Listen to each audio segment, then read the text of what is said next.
In the name of God, Father, Son, and Holy Spirit.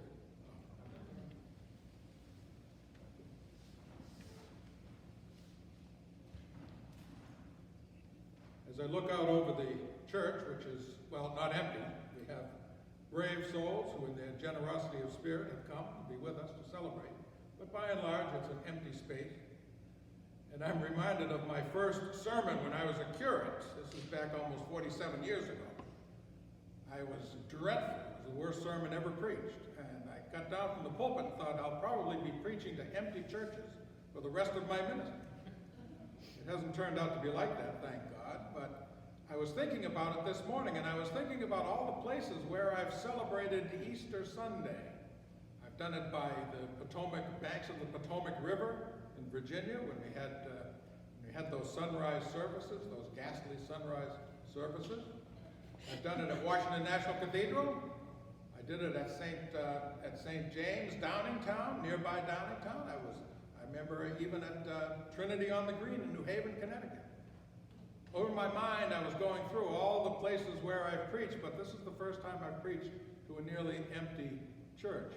But you know, there's something spiritually significant about the emptiness that we're experiencing not only today on this Easter Sunday service, but the emptiness that we're experiencing because of this virus that we're going through, this plague, this need to quarantine and separate ourselves out.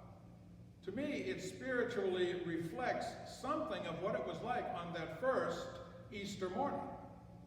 The emptiness deep inside the hearts and the souls of Mary Magdalene and the other Marys and the disciples. The emptiness and the weight that they felt inside of them.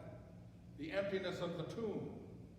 And that desire to find a way to deal with the empty feeling that they all had as their beloved Savior, their Rabbi, their Lord, their leader, has been terribly crucified, laid in a tomb and buried. And so today's narrative begins with Mary Magdalene getting up early in the morning, while it was still dark, and making her way to the tomb. And we don't know exactly what it was that made her do that. The body has already been anointed. The preparations for burial, in fact, the burial itself has already taken place. But something inside of her has gotten her up early in the morning. Something inside of her has moved her toward the tomb. And there she discovers the empty tomb. And she feels that the body of Jesus must have been taken by somebody. She runs to the apostles. She tells them what's happened. They rush to the tomb. They see the body is gone. They have no idea where the body of Jesus is. Well, they're men. Men don't know where anything is. But the apostles don't know where the body has been taken. And so it is that they go back home, perhaps to think about what they're going to do. But Mary remains at the tomb, weeping. And she peers in and sees the angels. And they say, "Why are you weeping?" And she again says, "They have taken the body of the Lord, and I don't know where they have placed it." Then she turns around, and she sees the Lord standing there. Thinking it's the gardener, she asks him, "This person may know where the body is. If you have taken him away, tell me so that I may go and bring him back." But Jesus says, "Why are you weeping? What is it you are seeking?" And in that question, the whole narrative turns the corner. To me, that's the linchpin of this morning's story. When he asks that question, what are you seeking? What are you looking for? Who are you looking for? It's a question which brings this story forward from 2,000 years ago, an event which happened, to the here and the now, because that's a question all of us ask, and all of us should ask every day. I'm indebted to Martin Copenhagen, who was a UCC minister in my hometown of Wellesley, Massachusetts, or he was. He's certainly retired by now. He used to tell the story of a rabbi who, during a very troubled time in Russia, the revolution was in the air, it was World War I, there was disquiet everywhere, he felt powerless, he felt impotent, he felt that there was nothing he could ever do, and so he began to question his own existence, his own vocation. And he would would take long walks through the woods, just thinking about who he is and what he's supposed to do in the midst of all this chaos that surrounds him. And inadvertently, he came to a military installation, and a sentry lifted his rifle and says, "Who are you? What do you want?" And the rabbi, shocked, stops and says, "I'm sorry, what did you say?" And the sentry says, "I said, who are you? What do you want?" And the rabbi said, "I assume that they pay you to ask those two questions." Now the sentry is furious. He says, "Of course they pay me. Just answer the questions." And the rabbi says, "I will pay you more if you will ask me those two questions every morning." The sentry, of course, couldn't make heads or tails out of what the rabbi was talking about, so he sent him away. But the point of the story is that for the sentry, this question is a challenge. This question is a barrier. This question is an interrogation. This question wants to find out who he is and what he's doing here. But for the rabbi, the question is an invitation. An invitation to ask myself, who am I? Why am I here?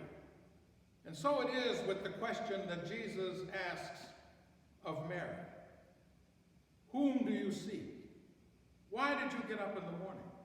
Why did you come here? Mary has a stock answer. She says, well, I'm here because I'm looking for the body of Jesus. But what she doesn't realize is that the question is an invitation to dive ever deeper into the real yearning and longing which she feels inside of herself. Interestingly, this very same question appears at the beginning of the Gospel of John. Actually, they're the first words that Jesus says. You may remember this. Jesus was walking along one day, and he goes past John the Baptist, who's sitting there with his disciples. And as he walks by, John the Baptist says, "Behold, the Lamb of God that takes away the sins of the world." And two of those disciples got up and they followed Jesus. And as they're following Jesus, he sees they're following him, and he turns and he says, "Who are you looking for? What are you looking for?" Now, the disciples apparently were thrown because they didn't really answer the question. They said instead, "Where are you staying?" And then Jesus makes an overt invitation. Come and see. Follow me and find out. And so the disciples go with him. And as they go with him, they stay with him the day. And one of the disciples at the close of the day runs to find his brother, Simon Peter, with the news that he has found the Messiah. That same story repeats itself because the first words of the risen Lord are the same first words of Jesus to his disciples at the beginning. Whom do you seek? What are you looking for? It's an invitation to go deep inside of ourselves. It's an invitation for Mary to reach deep inside of the emptiness that's inside of her, the longing, the yearning, the disappointment, the frustration, the anxiety, to reach in and try to lift that out. And when Jesus says her name, she realizes that all she had ever hoped for, all she had ever longed for, the things that she wouldn't even dare to dream about, have become a reality. Jesus is risen from the dead. The power of Rome has been thwarted. The hypocrisy of the Herodian government has been exposed. The prophecy that he made has come to pass. Jesus is the Son of God. Jesus is risen as he said he would be. She didn't dare to hope it, didn't dare to dream it, certainly didn't dare to say it. And yet Jesus, by the invitation of his question, reaches down deep inside of herself. And she is able to bring forward her deepest yearning, her deepest longing, and give it voice. To me, that's the moment of resurrection. That's the moment of resurrection. Most of us have an emptiness inside of us. Matter of fact, one of those saints, who was it now? Who's that big guy? Oh, St. Augustine. St. Augustine said, all of us have an emptiness inside of us. All of us are restless until we rest with God. And what he means by that is that in all of us, there's a sort of an emptiness inside of us which yearns to find some kind of answers, but we won't find satisfying answers until God comes and rests in that empty space inside of us. Pascal says the same thing.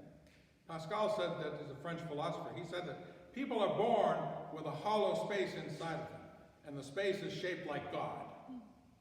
And their goal in life is to get God into that empty space inside of them. That's Pascal.